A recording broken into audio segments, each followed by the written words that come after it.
Introduced it every time. Man, this is a lot of pressure. There's 3 people that'll be upset if I mess up.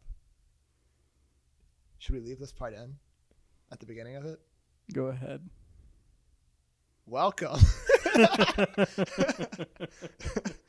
Welcome back to This Is a Terrible Place to Live with David Damari and John Bauer. Yay. Woo. That was a surprisingly a lot of pressure for how low stakes this is.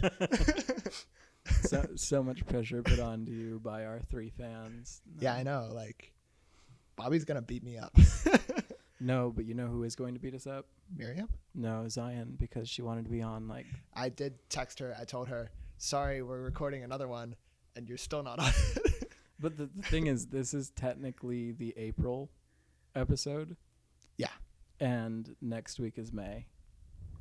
Yeah. Wait, hang on. Did the one that we recorded right before we saw Shazam come out in April?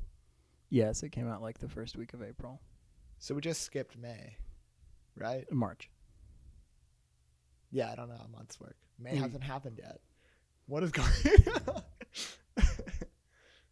Yeah, we skipped March. Yeah, so we're fine. I mean, unless you count skipping 1 month as not keeping to our schedule, which makes sense, but... you know. All right, so I have some things that I'd wanted to talk about. Specifically, like movies that I'm looking forward to coming out. Oh, okay, exciting. Yeah. So the biggest one, probably, and I don't know a lot about it, is The Green Knight. Are you familiar with the story of King Arthur? Where Sir Gawain of the Round Table has this whole thing with the Green Knight. Everything you just said, except for King Arthur, was foreign to me. So okay, so basically, there's this knight who is immortal, and his head can get chopped off, and Sir Gawain doesn't know that. So then he's like, the Green Knight's like, "Hey, look, I challenge you to a fight. I'll just put my head on this block and you can chop off my head. It's cool. But if you miss or I don't die, I get to chop off your head in a year." So then the Green Knight has his head chopped off, but he just like puts it back. And he's like, all right, year, I'm going to kill you. What in the world? Yeah, it's a weird story. And they're making a movie out of it? Yes. But that's not why I'm interested in it.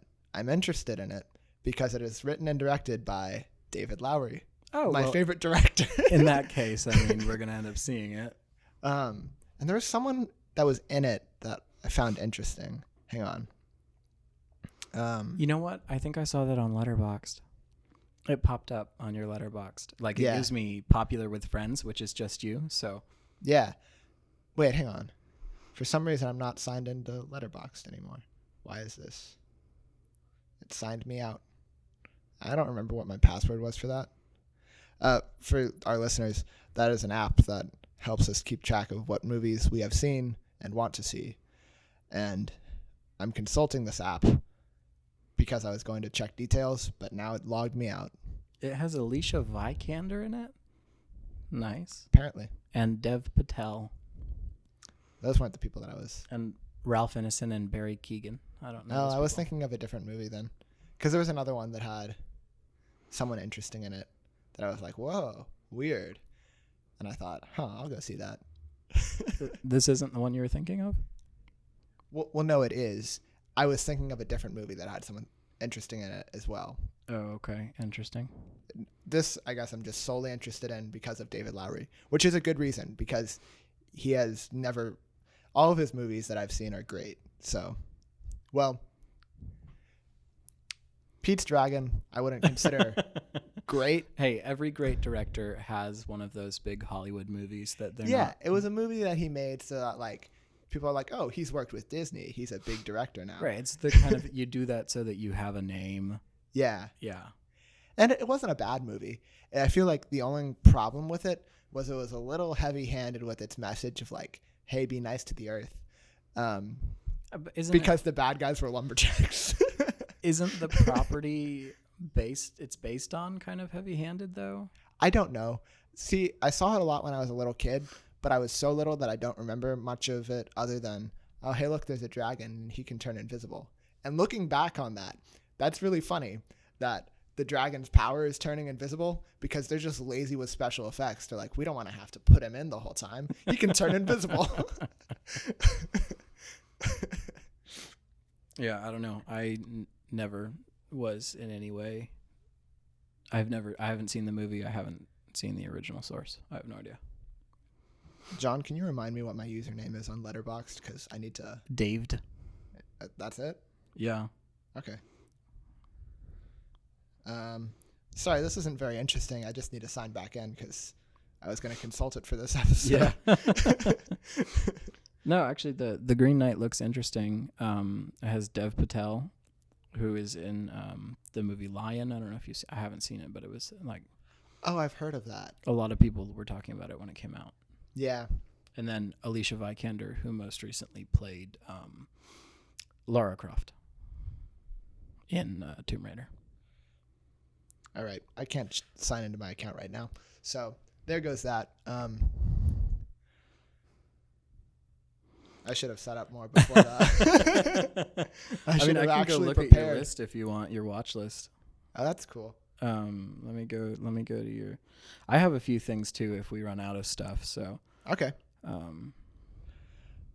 There were a lot of movies on that list that were A24 movies that are going to be coming out soon. Oh yeah, I looked at a whole list of A24 movies. Oh, I meant to say Guava Island. That movie looks really interesting. It looks like just one giant place for Donald Glover to release music videos. Like one very long music video. With Rihanna, which is kind of weird. The whole thing is weird. I haven't seen it, but I saw a couple clips from it, and there's a scene where he's literally just doing This Is America, like the dance. Well, to the song. I was like, what is happening? See, I have interest in it solely because I think he's a really good writer, just in general. I agree. I love Donald Glover. He's like one of my favorite, more recent, I don't know what to call him because he's everything. Yeah. But I had zero interest in the movie. Oh, really? Yeah. I just don't care. You're not even curious about like, what's this? Donald Glover writing and directing a movie with Rihanna? I have zero interest. Did you watch the trailer? No. It had like kind of a cool style to it. I was like, oh, this has a nice like island feel. Maybe I'll watch it and it'll change my mind. But at the moment, I was just kind of like, why? See, I'm not going to watch it because I don't have a service that it's streamed on. But I was interested. Wait, what is it on? Amazon, I believe. Oh, okay. Then I can watch it. Either that or Hulu. One of the two. If it's on Hulu, I can't watch it. If it's on Prime, I can. One of those ones that I don't have. I remember that specifically. Let's see. What else? Oh, I have been meaning to watch The Highwaymen, that one on Netflix about the people who took down Bonnie and Clyde. It's got Woody Harrelson in it. Yeah. I added that to my list because of you. I don't have much to say about it other than I thought, I mean, it sounds interesting. Yeah. I found out recently that someone I know works with someone who's related to Bonnie. See, like they still talk to her about her as like their Aunt Bonnie. Well, that's weird that they call. Yeah. But I had this almost exact same conversation when I was in Louisiana over Easter with my great uncle. He's commenting. He said, everyone I've ever met with the last name, not in this voice. He has a very strong Cajun accent. So I'm not going to do it because it's embarrassing to attempt. He was saying everyone I've ever met with the last name Barrow claims that they're related to Bonnie and Clyde. That, like, without fail. I was like, that's a weird... I don't know how we got to that point in the conversation, but... Well, apparently these people actually, like, remember her. Oh, like, they actually knew them? Yeah, like... Not like they're... Like, they talk about her cousins or something? in reverence, like, oh, our Aunt Bonnie, good old Aunt Bonnie, remember the time she... that's what I was told. Shot a man?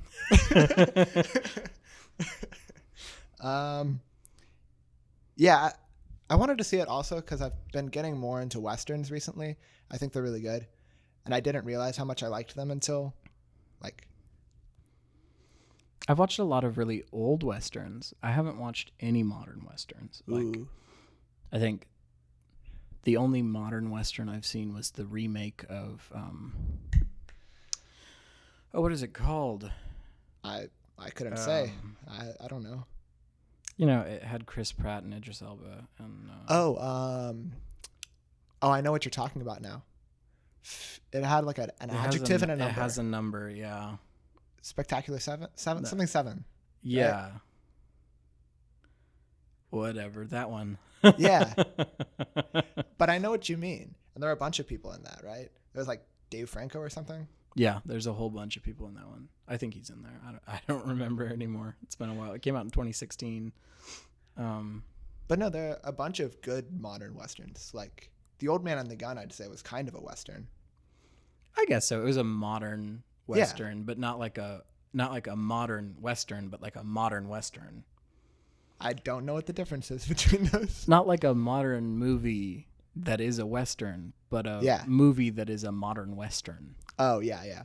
It was both. Yeah, well, kind of. Well, that's not important. But anyway, that was a modern Western. And also Ain't Them Body Saints, also by David Lowery. I have not seen that one.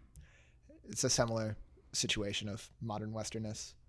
And another one that I texted you about immediately after I saw it. And I thought, this is an amazing movie, Hell or High Water. Yes, and it's on my list. It's so good. Like, I'm not a big Chris Pine fan, but in that movie, he was spectacular. I can't say that I have any memories of Chris Pine roles other than Wonder Woman. He's in all those modern Star Trek movies. Oh, yeah. He's just so forgettable. Yeah. I feel like his most notable trait as an actor is being attractive. Yeah, probably. But he blew it out of the water in Hell or High Water. Yeah, see what I did there? That was an accident. I like watching. I like watching the grin grow across your face as you stumbled into that pun. The grin growing was because that's when I realized what I was doing. Like, I didn't intend that. So, but no, it was really, really fun.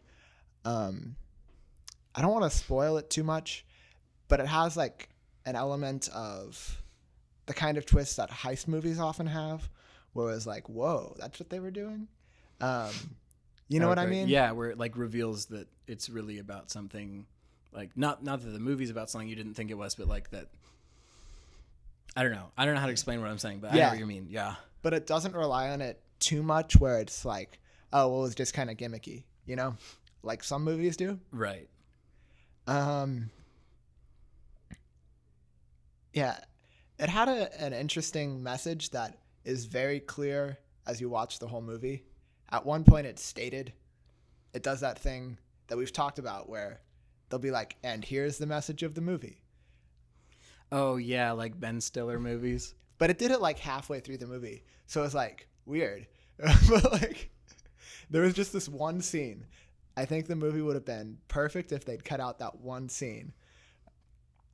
Cuz like it wasn't super subtle with its imagery that was like showing the theme up until that point. So like if you were paying attention, you'd catch it. Yeah, it wasn't like beating around the bush trying to be like dramatic about it. It was just kind of... It's interesting because it's not something that's talked about. It's just the setup for the story. And then as they're driving around Texas, which is where, well, it's like Texas, Oklahoma, that kind of area. Right. It'll show like imagery while they're driving. Do you mind if I like talk about the theme a little bit? Oh, no, I don't mind. You can spoil it if you want. Like, it won't bother me, but we'd give a warning. Okay. So, yeah, Bobby, Miriam, Zion, whoever's listening to this, if you plan on seeing Hell or High Water and you care about me spoiling the themes of it, be warned, I guess. But no, it's about like the depression that's brought about in like these small towns throughout rural Texas and like Oklahoma, that kind of area, by these banks that'll buy up all the property and then charge these exorbitant prices and basically do anything to put these people out of a home and own property there so they can get money for oil, things like that, right? Right. So then as they're driving around, you see all these billboards that say, like, we buy houses, for sale, all these things like that as they're driving around. And they're bank robbers, the main characters.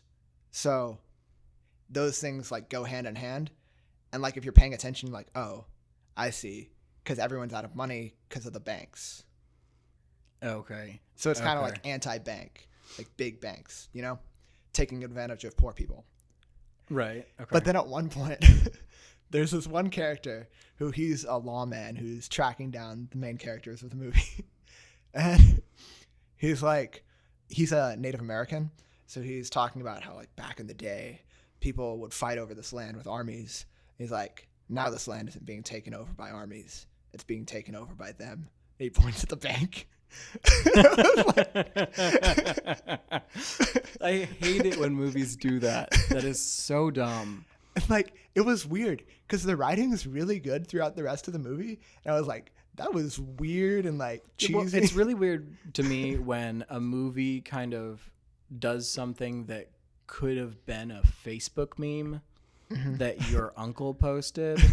That it's like, you know, it's like you're watching a movie and it's like, okay, this is really well done. And then all of a sudden, just to give an example from movies I know, Ben Stiller sits down and is like, we're growing older, but that's okay. Technology is ruining children, but it could be good. And you're like, hold on, wait, hold on. Yeah, I can't stand that. And it's in a lot of good movies, too, where I'm like, just cut this scene, and then the movie will be perfect. We talked about it with Black Klansman, where they just need to cut off all that expositional, like, B-roll footage at the end. Yeah. Where it's like, and this is what we were talking about the whole movie, if you didn't catch that, if how it still applies today. If you didn't understand that this movie was released this year because there's still things that happen like this, here's a whole newsreel. Because, like, movie companies think people are stupid, so stupid. And, like, there are obviously stupid people out there. I mean, they're everywhere. But we don't need to make movies for the stupid people. I really hate movies that just assume you're going to be dumb. And, like, I don't have any problem with stupid people enjoying movies. I am a big advocate for stupid person rights. But I don't think they need to be targeted at them. I think it needs to be like movies that are enjoyable for everyone. But then if you're smart, then you get the message of the movie. Stupid people don't need to know the message of the movie. Like, I feel like a movie that does that is like mid-90s. Yeah. That's an enjoyable movie, even if you're dumb, because you can laugh at the humor of it. Just like, what's the one character that has the video camera the whole time that's like an idiot? 8th grade. No. In mid-90s, there's a character that has a video camera. I forget his name. No, his name is somethingth grade. Oh, no, you're right. I said 8th grade because of the movie, but I don't know what grade it was. Was it 6th grade? I thought it was 4th. 4th grade. Yeah, that's what it is. But yeah, no, he walks around and he's really dumb, but he's like happy all the time, so it doesn't really matter. Yeah. See, 4th grade's great, and he's stupid, and I want him to enjoy movies, but I don't want people to make movies for 4th grade, for 4th graders. Well, you can make movies for 4th graders, but like... Oh, please don't. Please make movies that are intelligible and intelligent and can also be enjoyed by 4th graders. Actually, I wouldn't say that anyone should make movies for 4th graders now that I think of it, because You can make movies that come off as like they're for younger people, but then just have like good stuff in there. Like lots of animated movies, like Pixar. Yeah, exactly. That's what I was thinking. Is like Pixar movies, and an example of some very bad movies because they were made for fourth graders would be the Emoji Movie. And what was it? There's a Yeti movie that I saw. Smallfoot. Terrible movie. You watched that? I did, yeah, because it looked really stupid. So me and my sister watched it. Oh, fun. We thoroughly disenjoyed it. Anything to share on this matter? On Smallfoot? Yeah. I didn't realize Zendaya was in it until they broke into a song. You never do. Except Spider-Man. You realize she's in that. Yeah, you notice that she's there and there's no song. Let's see. Let's keep going down this list. Okay, let's keep with the theme of David Lowery. This podcast will be called David Lowery. David Lowery. Yeah. He produced a movie called Never Going Back. That's an A24 movie. And it takes place, it's about these two girls trying to get to Galveston. That's all I know about it. Really? Yeah. Okay, then. Yeah. Hang on. I'll read the little synopsis. Blurb.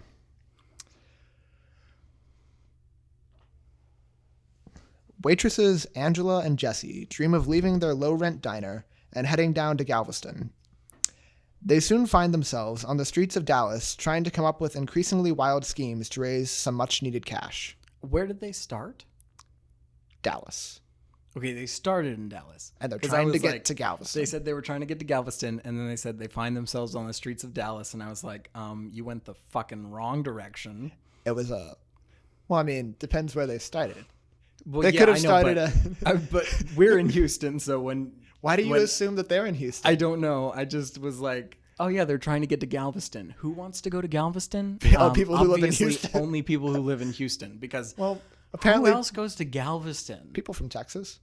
I mean, but if you're in Dallas and you're going to spend the time, money, and effort to go to the beach, would you not just go somewhere nicer? Well, I mean, they're probably not going to leave Texas because it's not worth it to drive all the way to Mississippi where the beaches start getting nicer as you go. So, but it's like cheaper to just buy a plane ticket than to like plan a road trip all the way down to Galveston. No, it isn't. If you have like a car that gets decent gas mileage, you can get down to Galveston for fairly cheap. From Dallas? Yeah. That's like a 3-hour drive. Well, no, probably like it's like, longer. It's like 4, but yeah. I just feel like it's not worth it. If you're putting in the effort, go all the way or not at all. All right, we're going into way too much detail on this. Let's see, who's in this? No one I know of. No hate for Galveston, by the way. I love Galveston. It's just like, if the point is beautiful beaches, you're going to the wrong place. Well, basically, on the note of this, I'll watch anything that David Lowery has anything to do with. If he's like spoken with a person who's in this movie, I will watch it. Anything. Yeah. Literally anything. It's hyperbole, but you get the picture. He's so talented. I do get the picture, but the picture I'm getting is literally anything.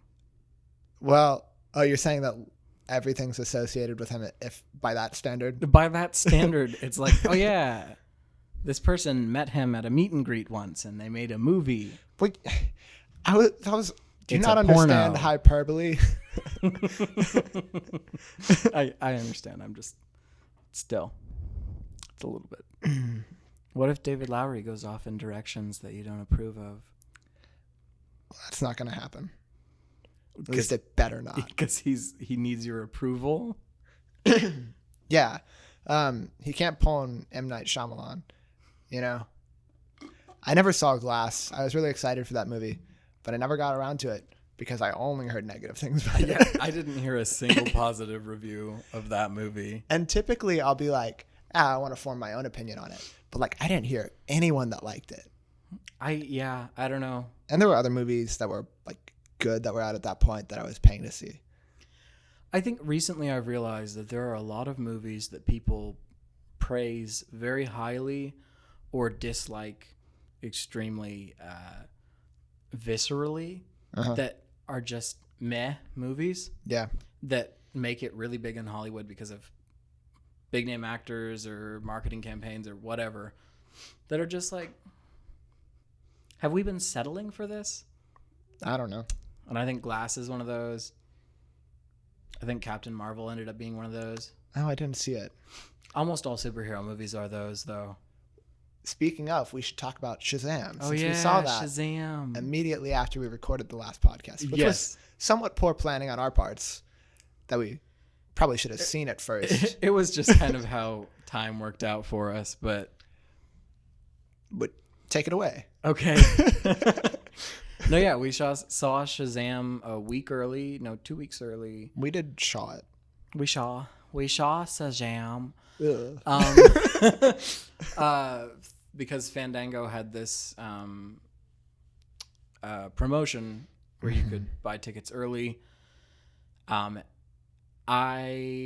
freaking love Shazam, and I loved his New 52 comic run, so it was like, it was something I'd been excited about for a while, and I freaking love Zach Levi. Yeah, he was great. There were so many good people in that movie. Like, looking back on it, really the only character that I wasn't like, was the villain. And I feel like he had an all right motivation.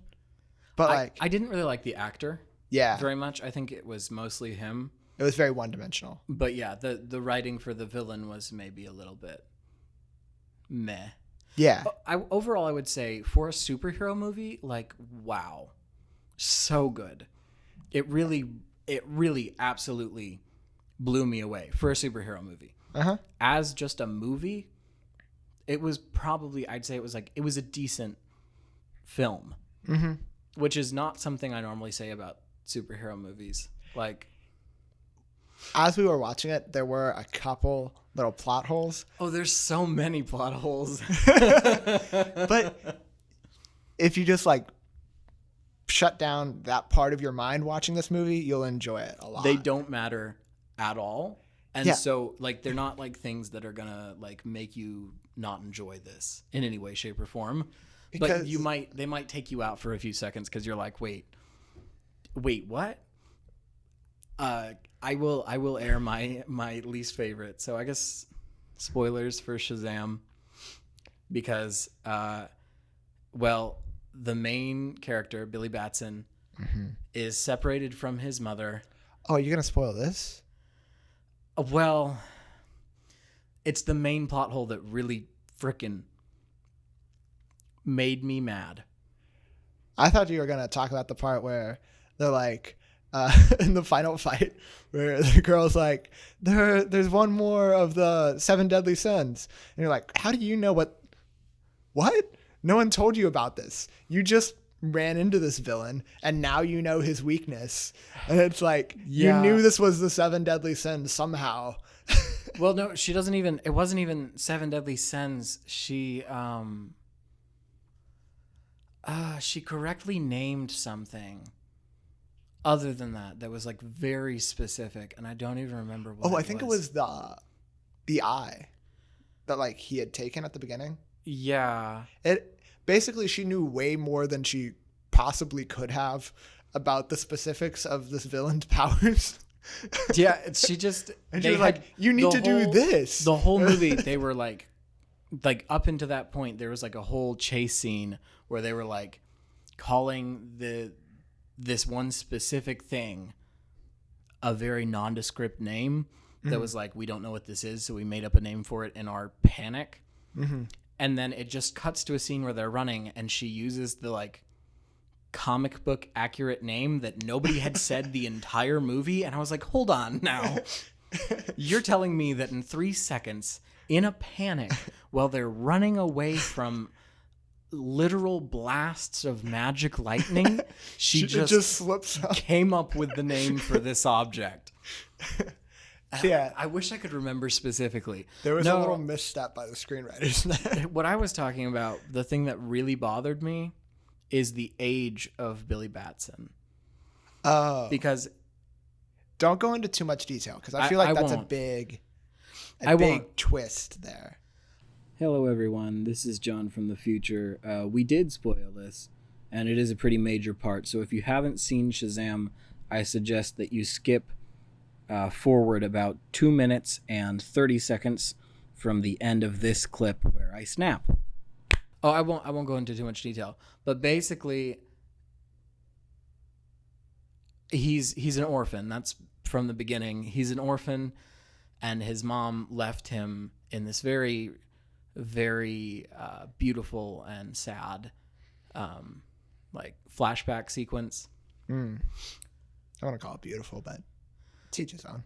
I thought it was beautiful. I thought it was beautifully done. Okay, yeah, it was well done, especially with later context. It wasn't like super artistic or whatever, but I thought it was really nice. I get you. But at one point, someone says that his mother was 17 when she left him. Oh, that she doesn't look at all like she could possibly be 17? No. She's 17 when she leaves him. Yes. But in the flashbacks, he cannot be less than 5 years old. Oh. So that means that she had to have been 12 years old when he was born, which isn't beyond a traumatic storyline, but that is absolutely ridiculous. Hey, you don't know what happened. Maybe she was like, okay, we don't want to go into that. No, I just feel like that's a lot of information to give us in a very unnecessary line. Like, they could have been like, she was 17 when she had you. But then that would have made her like 20. Wait, that would make 22? She could, and the actress who played her could have passed for much older than. Yeah, it doesn't make sense. I don't know. It just did not make sense at all. I was like, first of all, she doesn't look 17. Second, if she was 17 then, I don't know what your excuse is. Because, like, yeah, he's like 5 years old in this flashback, so you've had 5 years to ditch him and you haven't. Like, I don't understand. Yeah, it acted like the kid should have been much younger in that scene. They treated it like she abandoned a 2-year-old, but he acted and looked like a 5-year-old. Or even like an infant, where like she's still like going through, like, trying to figure it out. And she's like, oh, wait, no, we spoiled it. No, we didn't. Hey. No. Okay, we'll talk about this afterwards. I know what I said. We did not spoil it. Okay. Sorry if we did. But I did give a spoiler warning. So. But we don't have like annotations to tell them where they can skip to, though. So it's I do put it in the show stop notes. It. I put it in the show notes, yeah. Oh, man, John's professional. I've listened to like a couple episodes of this, and I mostly listen to about like halfway. And then I'm like, I've heard too much of my voice. This is oof. I left a review though. On the podcast? Yeah. Oh. I believe I just flipped you off with an emoji. Oh. Okay. Yeah. I was wondering if you'd notice, but I don't use Apple Podcasts very often, or iTunes, or any of that. I got on Apple Podcasts specifically to flip you off. That's nice. That's real nice. It's still not on Acast, which is what I typically listen to podcasts on. I sent it to them. Like, there's a way you can submit your podcast or whatever. Oh. But they never did anything with it. Weird. And I think I know why now. Because I tried to do Google Play Music, and they were like, oh, we've sent you an email to confirm that you own this RSS feed and can put it on. And I didn't own the email address they were using. But now I do, so I can go see if I can get that on Acasts. Nice. So, I was gonna say something else about Shazam. yeah, go ahead. Well, no, I don't remember it now. We were lost talking about plot holes and whatnot, but we didn't really actually touch on the good part. We just said that we really liked it, and then we started talking about plot holes. You know, like, this movie's so good. Let's talk about all the bad things about it. Let's talk about all our nitpicks. No, it's just so funny. Like, it nailed like all the kinds of comedy where it's like just subverts expectations. Where it's like, well, this is what happens in these movies, and then it just like swerves. Yeah, it does. It takes a lot of classic superhero movie moments and then kind of, I would say, very deliberately. It's kind of like when a song purposefully doesn't rhyme a word that you're expecting it to rhyme. I hate that. It drives me crazy. I love it. Well, absolutely love it. I think it's good songwriting, but it like gets under my skin, and I'm like, ugh. So they do that with like superhero scenes, but they make it comedic. And I really like that. Oh, the other major plot hole is the bus. Oh, that's not a major plot hole. But it's annoying to me. It's so annoying. Okay. It is yet another nitpick. It is a nitpick, but it drives me crazy because basically everyone on the bus should be dead. If you watch the movie, you'll know what we mean. They should all die. They should have all been dead. Also, twice. Also, the bus should have just crashed around him. It should not have. Yeah. The window shouldn't have been intact, and basically, it would have been to break funnier. Anyway. It would have been funnier if it had been like an anvil drop in like a cartoon where like the character gets crushed or something, you know.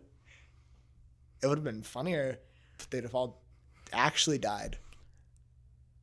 They already threw logic out the window. But that'd be so dark if the like bus just slammed into the ground. And they all died. And he was like, oh no. They're all dead. And it's like, oh well. They would not have. It would have screwed up the whole flow of the movie. I don't think everyone on the bus would have died because they already didn't, and it didn't make any sense. Yeah, but like the logic that they were operating on in that scene was, oh, it didn't hit the ground. They survived. But if it hit the ground by their like rules, they're like, well, I guess they're screwed now. You know? Yeah, that's true. Although I still think it would have been really funny. But did you ever watch we're done with Shazam. I've made an executive decision. Yeah, there's no more to talk about. I mean, there is. There's a lot more to talk about. Hadouken, but we can move on. Yeah. Did you ever watch Swiss Army Man? I didn't. It's on my watch list, and I still haven't gotten around to it. So, which is pretty normal for me. Did we talk about it on the podcast? We did not. You mentioned it to me in person, but I don't think we talked about it on the podcast. Man, that movie's weird. It's so strange. And I liked it in that it was like well made, and like that it's an artsy movie, and it's the kind of like hipstery stuff that I enjoy. Yeah. But man, I don't know. Like, it's just bizarre. I explained to you the premise of it, I think, right? Yeah, yeah. That there is a man played by, what's his name? Whatever his Paul name is. Dano.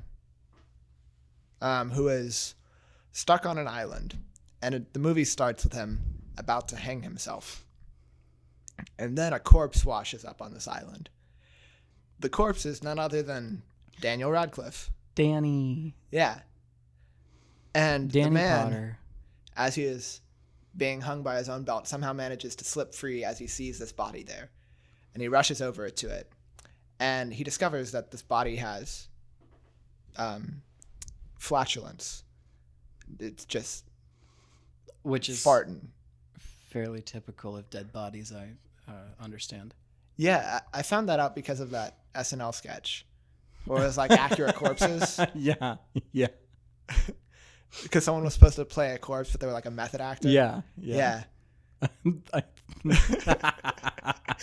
just saw that sketch like a week ago. So he rushes over to it and he finds, oh, this body's farting. And he does what any logical person would do. And he straps himself to it and rides across the ocean, propelled by Daniel Radcliffe's farts.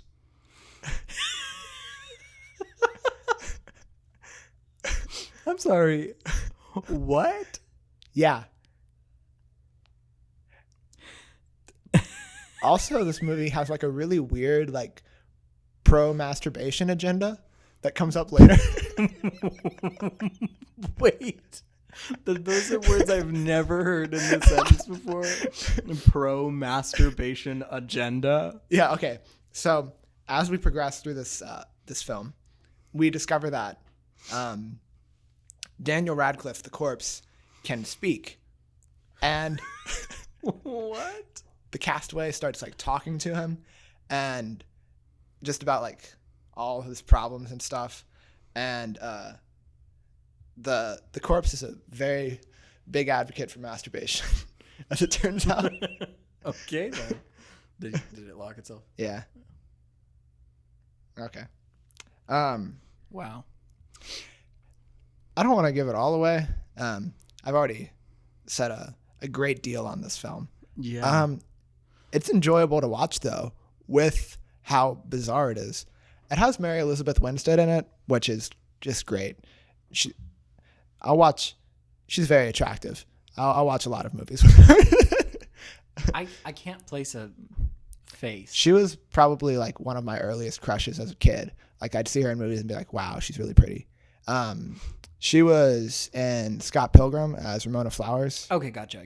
Yeah, and Sky High. Yeah. Oh man. You don't need to mention Sky High. Sky High is a good movie. Do you not like Sky High? I've never really seen Sky High. Hey, then why are you throwing shade at Sky High? Sky High is good. Because it's Sky High. What? Okay. What does that mean? Anything that is superhero related in any way, shape, or form. Okay. That doesn't take it seriously or very, very not seriously is something I don't like. Mediocre stances on superheroes drive me crazy. No, but it's just like stupid fun where it's like, oh, that's dumb. I think maybe and it's enjoyable. I think I was probably just the wrong age when I discovered its existence. We had that movie on DVD as a child, and I watched it all the time. With Shark Boy and Lava Girl? We did have Shark Boy and Lava Girl. Never seen that one either. That movie's stupid. I don't defend that movie. Okay. They're in very different categories because Shark Boy and Lava Girl is just objectively awful. Sky High. Spy Kids? We had that on VHS because I was older, except Spy Kids 3D. We had all the Spy Kids. I never saw a single Spy Kids. Spy Kid. Yeah. I never saw. Wait, hang on. You still haven't seen any Spy Kids movies? No.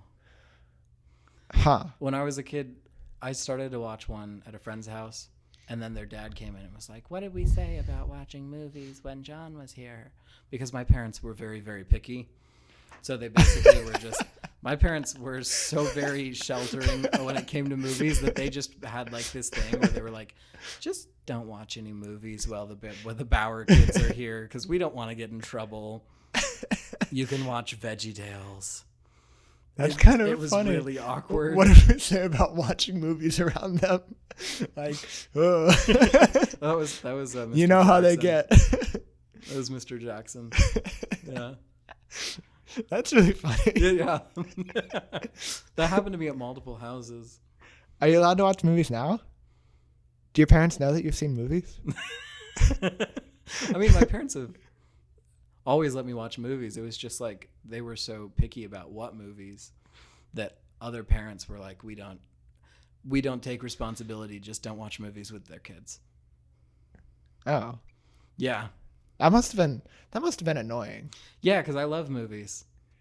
Well, would you like go home and be like, I watched this movie? Yes. Oh, well, you're stupid. You should have just like stopped telling your parents which movies you watched when you were out. Yeah, I was a very goody two-shoe kid, so. That's not even like bad. That's just, you're not lying to your parents. You're just like not telling them every movie that Well, you they had a watch. rule that You had to tell them what we had to ask before we watched any movies Oh, I see. at like friends' houses. Hmm. You know, they didn't want any of the witchcraft getting into our lives. What? It doesn't make sense. Oh, movie making magic? Yeah. No Disney movies. Actually, I didn't see a Disney princess movie until I was like 15. Were they like opposed to them? Yeah. Wait. Magic.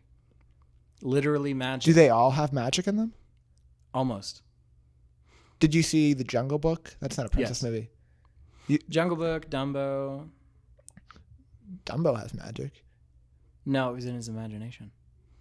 The feather gave him confidence to do what he already could. Oh.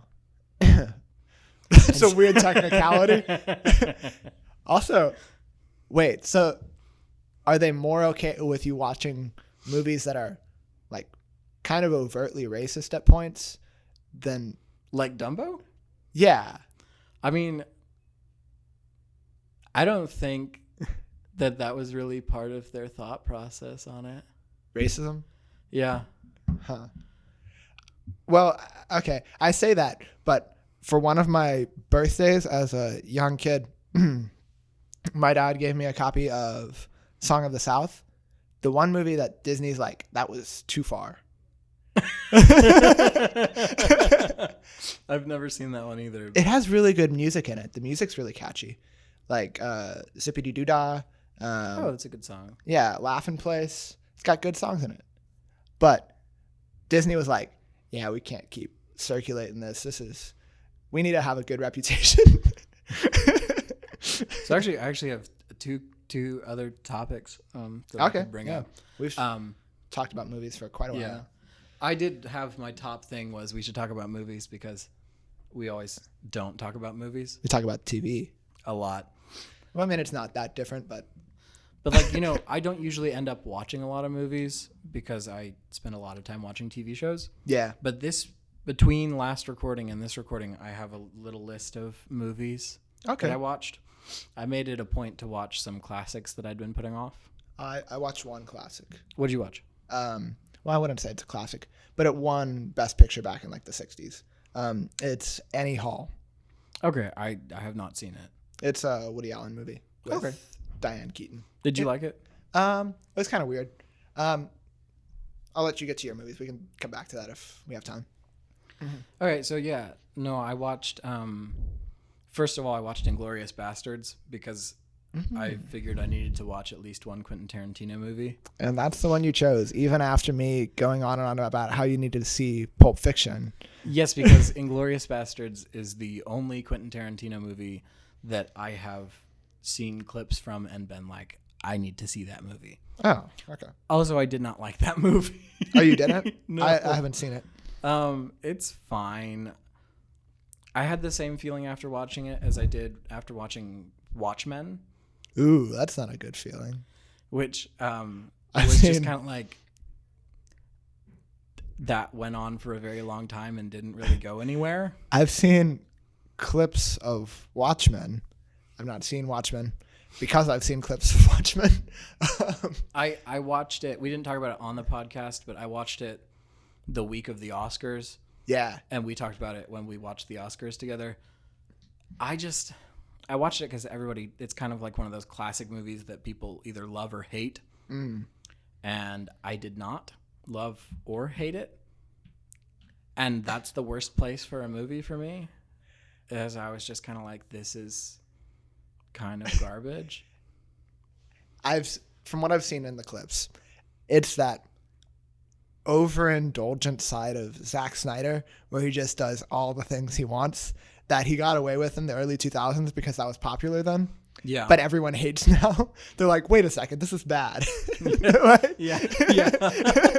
There's just a lot of like exposition that's passed off as being like artsy, where like Rorschach will just be like, talking over a clip of rain in a street, and you're like, okay, why is this here? Like, just add some content to this movie, please. Do you like Watchmen comics? No, I've never read them. They're all right. I feel like they're overhyped. People are like, what's his name? The guy who made them. Something. Oh, I don't remember. The guy who did like League of Extraordinary Gentlemen and all that too. Oh, I don't know. I can't remember. But like that like famous comic book author from back then, they're like, oh, he's a visionary. And everyone's like the hipsters that are like comic book critics are like, oh, it's beautiful. It's art. And I'm like, calm down. No. Yeah, that's how Inglourious Bastards left me. I was like, this movie really doesn't have a lot of content. Uh-huh. And I mean, it does, but at the same time, I was just kind of like, ugh. Okay. Yeah. So I was like, well, now that I've seen a Quentin Tarantino movie, I should watch a Kubrick movie. Oh, yeah. So I watched A Clockwork Orange. I watched the Space Odyssey movies recently. Okay. Yeah. No, I watched A Clockwork Orange. Because there's one clip that is used in pretty much every video essay ever. Okay. That I've seen, and that people don't usually credit it because they're like, of course you know where this is from. But I always see it and go, I need to see that movie. And I finally figured out it was from A Clockwork Orange. So I was like, okay, I'm going to watch it. What the fuck? Okay. Do you know anything about A Clockwork Orange? Not really, other than who it's directed by, and it has a very familiar name. I'm like, I've definitely heard that name. You can't forget that. It's a weird name. It's about a kid in high school who goes out every night and beats people up and rapes people. Oh. And robs people. Oh.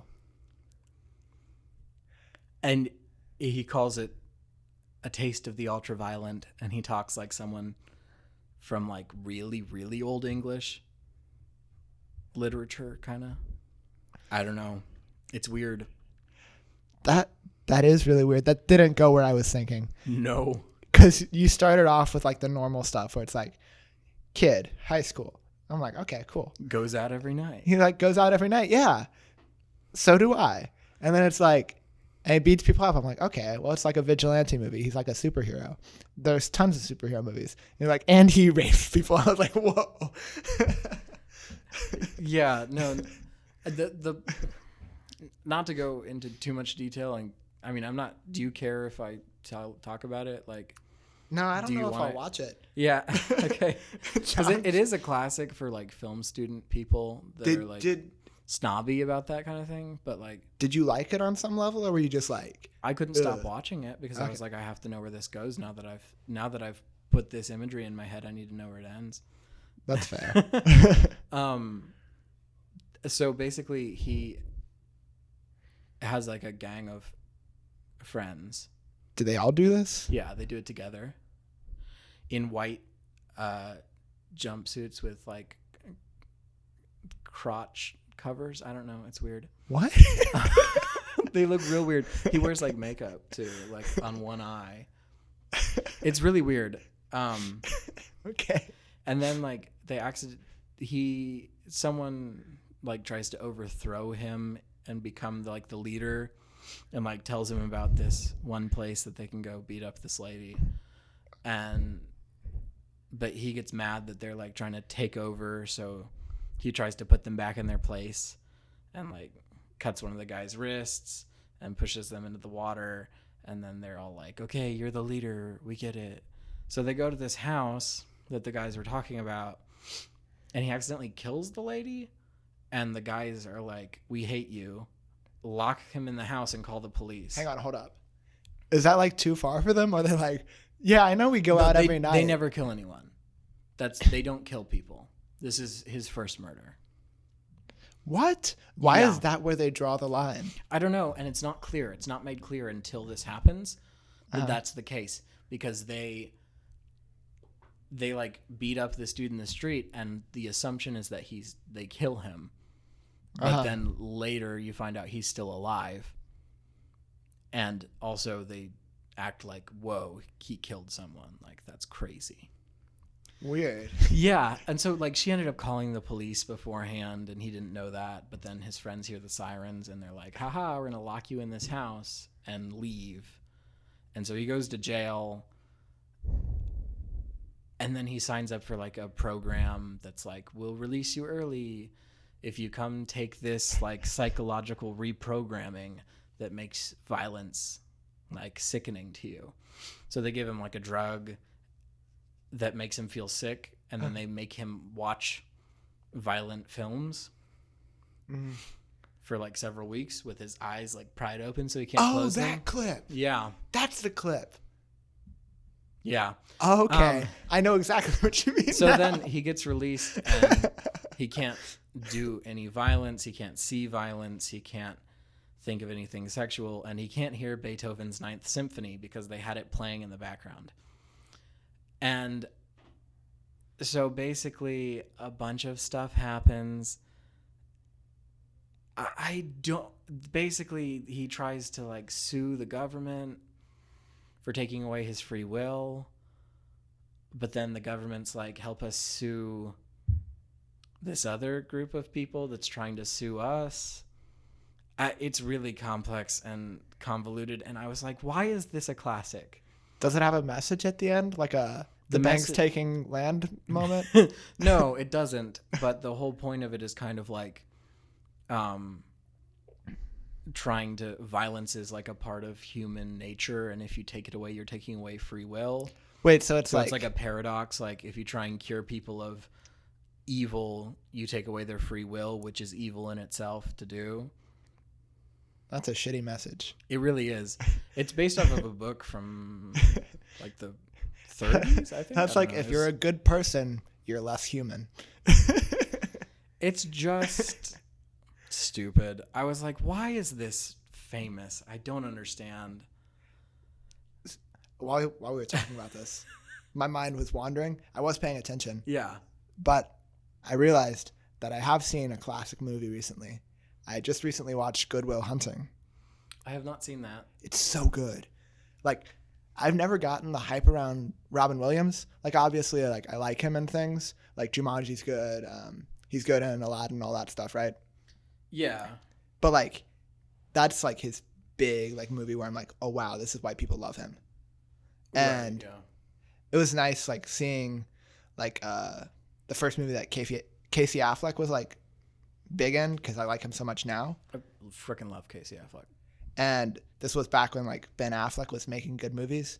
Oh well, okay, I feel like a little bit too harsh on him, but like, and I like Matt Damon a lot, so it's a good movie. Like I didn't realize what it was about until I started watching it, and I got like really into it. It's really well written. I think it's the synopsis that has turned me off from it every time. I see the synopsis and I'm like, that sounds really freaking boring. It's not. Like the whole movie, I was like, yes, I'm here for this. And there's one moment that like brought me to tears. That like Coco does that to me, but that's about it. Yeah. I'll have to go watch it because it's been on my list for a long time now. Yeah, I decided after watching A Clockwork Orange that I needed to give Tarantino a second try. Okay. So I watched Reservoir Dogs. Okay. Haven't seen that one. You watched the ones that I haven't seen. Which is his first movie. Uh-huh. And that's the other Tarantino movie that I have always kind of wanted to see. Okay. Frickin' loved it. Oh, good. It's a great movie. Steve Buscemi is my favorite character in it. All right. He's great. That movie is interesting to me for a number of reasons. There are really only 3 locations. Oh, that's cool. Yeah. So was it like, was it written as a play and then adapted? Because I feel like a lot of movies that are like very centralized, they were initially plays. You know, I don't know. I know that Tarantino has a thing where he likes to make longer scenes and less scenes. Yeah. Inglourious Basterds is that way. It has about 5 scenes that are each 20 minutes ish.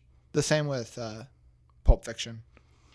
So I don't know if it was adapted from a play or if that's just how he writes. Mm-hmm. But also he's in the movie. It's his first movie and he's in it, which I didn't know until I saw his face and I was like, hold on a second. Is he a good actor? That's Tarantino. He's fine. Okay. That's always weird. He doesn't have a lot of lines. He just kind of is there. There are some directors who do that, but then like they don't say anything. Like Hitchcock, for instance, he's always just like some dude in the background. Yeah. No, he talks in it, and he's in it. At the beginning, he has a monologue, but then he doesn't really say much for the rest. Huh. I don't know. Okay, also, Quentin Tarantino is one of the first people to use the Wilhelm scream. Yeah. He's one of the first people to use it, and it was an inside joke for him. So I don't get mad at him for using it, but he does use it, and I hate it. I hate it so much. It just does not work at all. It's worse than meme Wilhelm screams. I can't stand it. Are you still excited to see Once Upon a Time in Hollywood? Oh, even more. Now that I've seen movies and I know what his style is, like the trailers are exciting to me because I can see how it's going to come out. Oh man, like of all the movies this year, that one I'm just ready for. I don't know when The Green Knight's coming out. If it comes out this year, I'm a little bit more excited for The Green Knight, but we are at an hour. We can keep talking if you want because we've never said that these are going to be like an hour every time. Yeah, we can do a little longer this time. I did have some other things to talk about. I watched some other movies, but they're not as important. Whiplash. I feel like I've kind of hoarded the the topics for this particular one. Oh, it's okay because I've done that in the past episodes. But no, yeah, I watched Whiplash, which was really good. It's one of my favorite movies now. Okay. It's about a jazz drummer. Yeah. And, it's on my list. That's something I think is going to end up being like a classic in the future. Like, well, Damien Chazelle is just really good. Yeah. Like, obviously La La Land. I've never seen it because. Did you see First Man? Nope. No. Okay, well, Damien Chazelle as a director has a really good record. Hang on. There is something that I'd meant to do. And I'll see if I can work it out just now. But you can keep talking for a while. Just talk at me. Okay. I will talk at you. Well, I mean, the next two topics were things I was going to discuss with you. So okay, go ahead. Go ahead. I can. The first one was. Oh well. First, I'll just mention I saw the movie Greta, which I may have mentioned before. But it was supposed to be a horror movie. I say supposed to be because it was just fucking dumb. I was very disappointed. And I saw Apollo 11, which I would consider dumb nostalgia porn. It's just like it's like revamped footage from the moon landing, also reenacted footage from the moon landing. And they don't tell you which footage is which, but I swear to you that 90% of it is reenacted, and the scenes that aren't reenacted you can tell because they are so low quality, and it's so boring I fell asleep. Okay, at first I thought you were talking about Apollo 13. I got confused for a second. Yeah. Apollo 13 is a different story. That's a good movie. I haven't seen it in forever. I was listening to a podcast recently though, Behind the Bastards. Okay. And they were talking about, well, basically they'd read a book on flat Earth because they had it in their like waiting room at their studio. So they were like, oh, let's just read from this for this episode of Behind the Bastards. Have I talked about it on the podcast? Mentioned it, yeah. So basically they just do deep dives on these like characters from the past or present. There are a few on like modern people.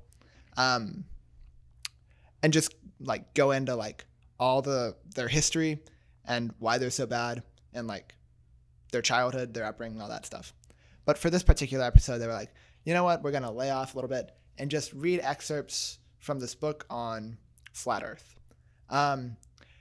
So at a certain point, they flipped to a page in it, and it was a whole paragraph about Arrested Development. What does that have to do with flat Earth? Okay, it was really convoluted, this entire book. It was very funny. I would highly recommend this episode because it was like a lot of the stuff in it was like anti-Semitic. Like they were like, flat Earth is a lie. And you know who's pushing it? The Jews. I mean, no, round Earth is a lie. Right, yeah. And the Jews want you to think that because that's how their culture survives or something.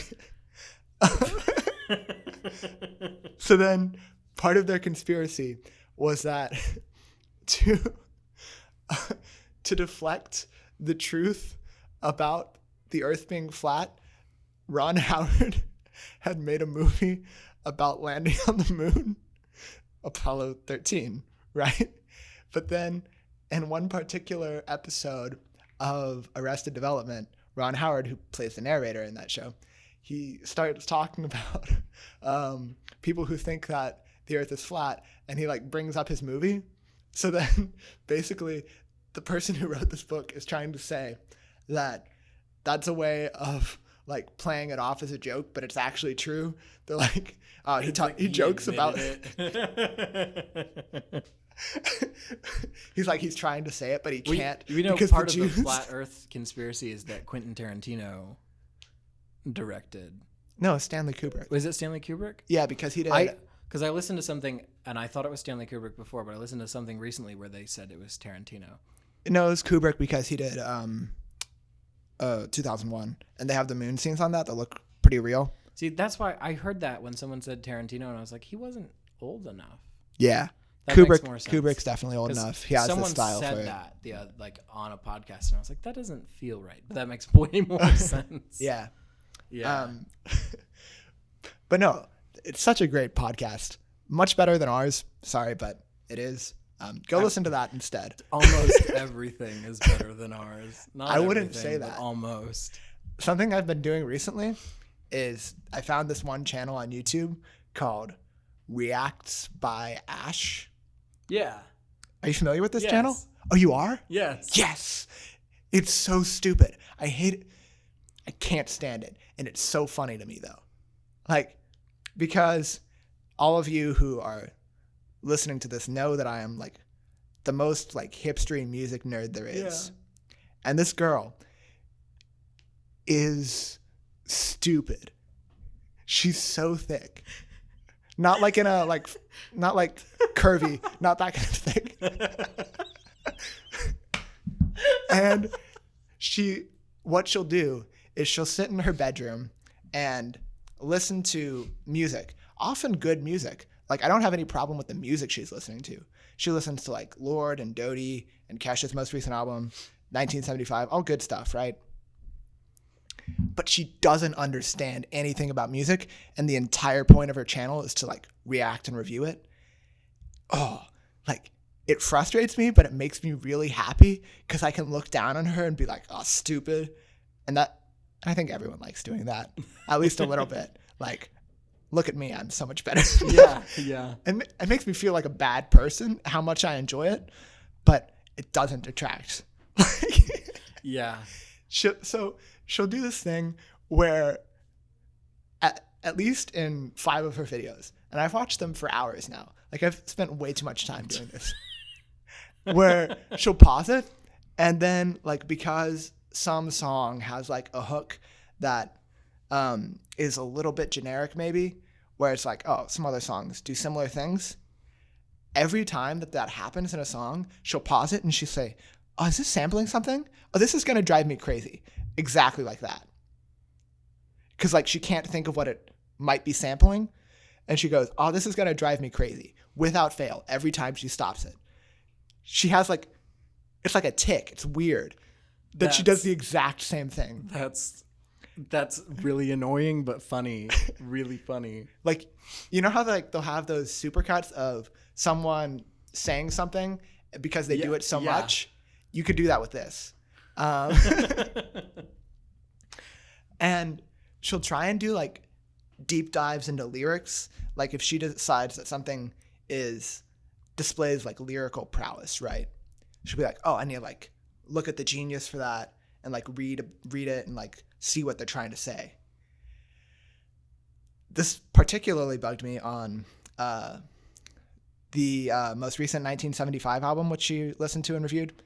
Also, half of the content is just her sitting there listening to music, like just being like, oh, I really like this, and like nodding her head and stuff. It's just like her sitting there. It's like, okay. Did they not even play the music? No, they play the music. Okay. I wasn't sure if like, they didn't play it so that they can't get copy striked or something. No, they chop it up so that it doesn't count as copyright infringement. That doesn't matter anymore. Oh, it doesn't? The YouTube copyright system doesn't Maybe work she's not that making way money anymore. Because they get manual claims by... if it gets claimed by someone, basically, if you refute the claim, it just goes back to the person who gave the claim in the first place. Oh. To review. Well, maybe she doesn't so make they'll money. Just be like, yeah, no, that's right. So. Oh, and then also, there's something that I've noticed where it'll be like, there'll be a line in a song that's like about how they don't feel like doing things, or people expect too much of them, or like all these things that are like, okay, yeah, I can kind of see that. I feel like that some way sometimes too. Yeah. And then those lyrics are the ones that she always pauses it and go, I hardcore relate to that because like I'm a millennial and I still live with my parents and people like give me crap for it. I'm like, you realize that you're like such a stereotype. And she's like, I need like time to start my life and stuff. It's like, oh, you are the worst of this you generation. Are a caricature. I enjoy these videos. Like, they're awful. Far too much, yeah. You enjoy these far too much, I can tell you that. So, she'll try and like break down a lyric, and then the meaning of that lyric, you can just see it go over her head. You like watch it go right over. And it's like, and she'll like say something, and it's like, yeah, that might be like a surface level meaning that like they might have meant. Like, but that's not at all what they're like, the deep message of this song is, and you act like it is. You act like you've uncovered something. That's just what the words say. You just read that lyric and understood it. Yeah, I haven't watched a lot of her videos. I just kind of know that she exists from like being on the internet, but like I guess I'll go watch a few just to. They're not entertaining. I don't know if you'll find. I don't know if you'll I probably like them. won't find them entertaining, but I just want to know what is making you so extremely both happy and pissed off. It's great. I want her to keep making music. I mean, not music, videos. I'm subscribed to her. I like her videos. I give them a thumbs up. Like, I'm probably one of her biggest fans. and I can't stand it. Well, since we're on the subject of music, one of the other things I wanted to talk about was you sent me the album for Kevin Abstract. Yeah. I listened to it today, and it's really good. I really liked it. Yeah. It's really funny to me because just a couple weeks ago, I was in my car listening to the radio, and I was like, why are there no gay rappers? Yeah. I was like, there are 0 gay rappers. Like, not that there necessarily need to be any, but it's just kind of weird to me that this genre that has taken off in the past, 10 years to become so huge has almost no gay representation of any sort. That's just like, even just because of popularity, like they're not good. And then I was listening, and like the first song on his thing, he's like, my old friends back home say I'm just queer bait, and I was like, hold on. Hold up. Yeah. Is this a wild gay rapper? So I looked it up, and I was like, oh yeah it is. And then I was like, listening, and like 3 more songs say stuff that I was like, I didn't even have to look that up. My favorite. Okay, what's your favorite of his songs on Ghetto Baby? So I only listened to the album once through. Okay. And I didn't really pay attention to what songs were what. Okay. So I have no idea what songs sound like what. So I just kind of listened and didn't pay attention. I really, really like Corpus Christi. It's the one where it's talking about if you're in a relationship and you still feel lonely, you gotta like leave, basically. Right. Yeah. I do remember specifically really liking the first and the last song on the album. Oh, Mississippi's really good. That's the last one. I like it all.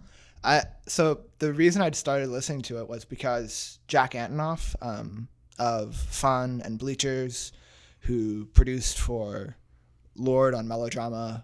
Oh, Georgia. Georgia's my favorite. Oh, Georgia? Georgia's good. But like Jack Antonoff, he's great. Yeah.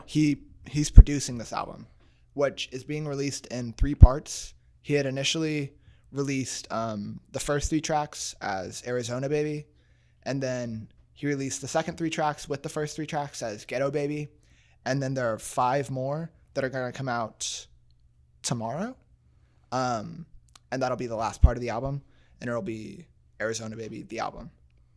Okay, cool. Yeah. So I'm very excited for tomorrow.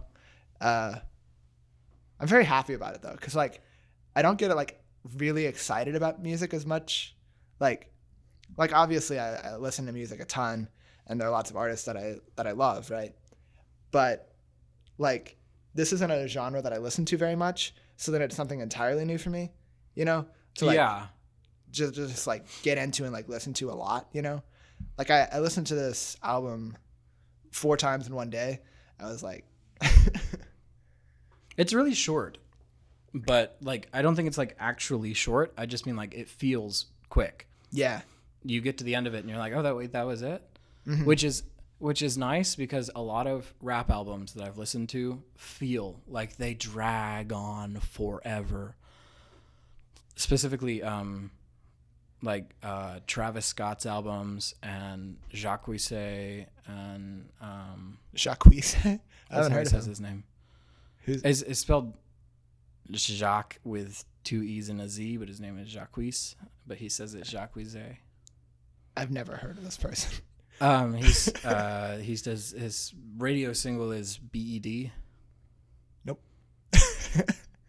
Like I said, I don't listen to rap very much. Like all of the rap artists I listen to, I've recommended to you. He's more like R&B. 4. Yeah, he's more R&B, but he's just kind of rap at this point. But yeah, I like R&B. I've been getting into it more recently. Like with, have you heard Nicki? She's like Filipino, I think. Possibly. I listen R&B. to like a radio station on YouTube Music, so I don't really pay attention to who. I just kind of listen. What else was it? Oh, so on the subject of music and music review channels on YouTube, although I don't think you can actually call Reacts by Ash a review channel, because she does very little. Oh, that's another point I meant to make. So something she does is she never actually dislikes songs. Well, you can tell when she dislikes a song, but she won't ever say so because she has no backbone. So she just kind of... She goes, oh, that wasn't for me. And then she'll just move on. Wow. Like, she doesn't like delve. So part of her thing is you can tell that she doesn't want to offend any fans because she's desperate for viewers. So she'll listen to these artists that have like a really passionate following. And then if she doesn't like one of their songs, she won't say so because she doesn't want to alienate anyone. So she'll just be like, oh man, I can see what they were going for there, but like it wasn't my favorite song on the album. She'll never take like a hard stance on it unless it's positive. She'll be like, this is the best song, or like, oh, that song was okay. So like she'll listen to the 1975 or Dodie, and they have like these really intense, like passionate fans. and she's just trying to like Yeah. leech off them. She just wants their views. What were you were saying something about? Oh, yes. YouTube reviews of music. So I've been watching a lot of those recently. I started watching Reacts by Ash because I was watching like people who actually have self-respect first. Yeah. And there was one that like it made me more upset than it should have, because there was this person who he was just going to. So I'm a really big fan of the band Typhoon. They're a band from Portland, Oregon, and they're very much like pretentious hipster music, but it's good music. Like, you can't deny that. It's like well arranged and written and creative song structure. They've got like a string section and a brass section in their band. They've got good songwriting. But then this guy, he is the embodiment of what I am somewhat, which is a pretentious music hipster. Right. And he just goes to town on them. Like, he's like, oh, this band is so pretentious. And I'm like, that's what you are. You realize that. You have no self-awareness whatsoever. That's really annoying when people are like that and just have no clue that that's what they are. I'm like, this music should cater to you. This should be like your shit, because like it's somewhat pretentious, and you are that to like the highest degree. He's like going into like, he's like, I don't think there's anything that really can be said about their creativeness and song structure, because really other artists have been doing this for a much longer time. And I'm like, what? And he's like, and then he'll like riff on them for being pretentious after he says that. Yeah. Like, being pretentious is okay. Like, you just need to be like chill. Like, don't like force your opinions on other people. That's where it becomes a problem, where like, oh, you're stupid for liking that. If something's pretentious, you can like it. You just can't like go after other people for not liking pretentious stuff. That's where it becomes stupid, you know? Yeah. I'm sorry, this just became me ranting about. That's okay. We are at an hour 20 now, Okay. and we should probably stop. I had one more thing I wanted to talk about, but I really have to pee, and we only have this room for 15 more minutes. I'm sorry, I got and the door carried away. locks, so if I want to go pee, you have to stay here so that you can let me back in. Okay. So we're probably going to stop. Follow us on the things that we have, which is podcast apps, and check out the YouTube channel if you want to, although there's only one video up there because it takes forever to load. So subscribe to Reacts by Ash. She'd love that. Yeah. All right. Well, this is a terrible place to live, and we're going to leave now.